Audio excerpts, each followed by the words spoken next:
বোয়াপুর চর অঞ্চলে ডাকাত সন্দেহে 5 জনকে আটক করেছে বোয়াপুর থানা পুলিশ। জিজ্ঞাসাবাদের জন্য নেওয়া হচ্ছে থানায়। টাঙ্গাইল গোপালপুর ও বোয়াপুর চর অঞ্চলে ডাকাত সন্দেহে 5 জনকে আটক করেছে স্থানীয় জনতা। পরে তাদেরকে আইন শৃঙ্খলা বাহিনীর কাছে হস্তান্তর করা হয়। ঘটনাটি এলাকায় ব্যাপক চাঞ্চল্যকর সৃষ্টি হয়েছে।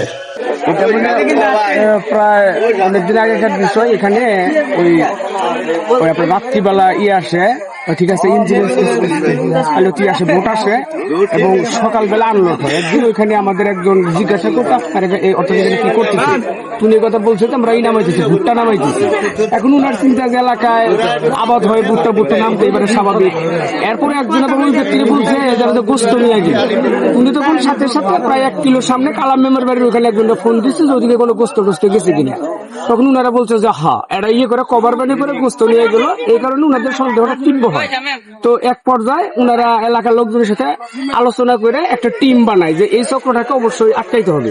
তারপর আজকে সকালবেলা একজন লোক, ওনার নাম হলো আব্দুল লতিফ, উনি সকালবেলা গিয়ে এর আগে ওই লোকগুলা দেখছে সেম একটা লোক ওইখানে রয়েছে, মানে এর আগে সে তার সাথে হ্যান্ডশেক করছিল।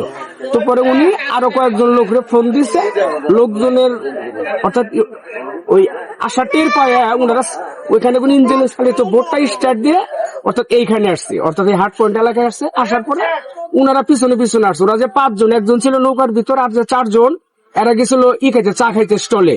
এই সুযোগে উনারা সমস্ত লোকজন এলাকায় একত্রিত করছে।